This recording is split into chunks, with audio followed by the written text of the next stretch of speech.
Have you ever noticed women pursue God differently than men? Not better, not weaker, just different. And the way God shows up for his daughters proves it. When men approach God, it's often with purpose, strength, structure. But when women come to God, it's from the gut, from pain, from silent tears, from places no one else sees. We ask, "Do you see me, Lord? Am I worth loving? Can you still use me?"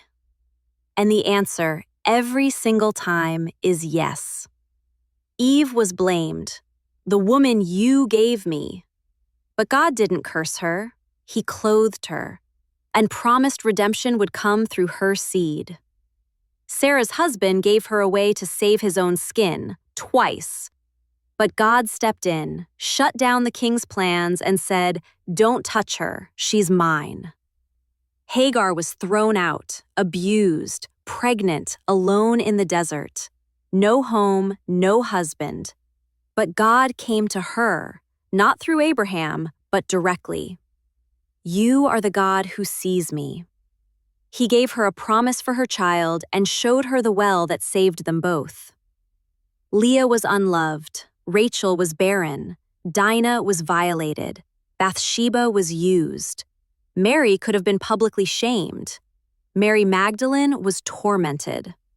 And yet in every one of their stories, God steps in. When men walked away, God stayed. When men remained silent, God spoke. When men didn't protect, God covered. When Joseph planned to quietly leave Mary, God sent an angel in a dream and said, "She's carrying my son, protect her." When the bleeding woman touched his robe, Jesus stopped everything. He turned around, not to scold her, but to name her, daughter. When the woman caught in adultery was dragged to Jesus without the man, he knelt beside her. Then he rose to say, "Let the one without sin cast the first stone." And when they all walked away, he looked at her and said, "I don't condemn you." When everyone else wanted her dead, God wanted her healed. That's the Father. Hannah couldn't even get her prayer out, but God heard the cry her lips never spoke and gave her Samuel. Abigail was married to a fool, but God used her wisdom to save her house and elevate her into royalty. The widow had one meal left, but God sent provision to her doorstep and kept her jar full. The Shunammite woman made space for the prophet, and God made space for her legacy. Mary Magdalene was the first to see the risen Jesus, not Peter, not John, not any man, a woman. The women were the last at the cross and the first at the tomb, and Jesus entrusted the resurrection news to them first. When the world overlooks women, God appoints them. When men break them, God rebuilds them.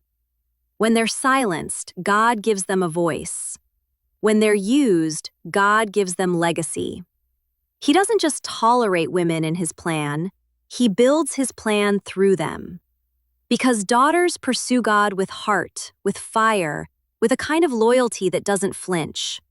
And God responds like a father who refuses to fail them. So if you've ever felt discarded, unseen, too much, or too late, hear this. You are not forgotten. You are not disqualified.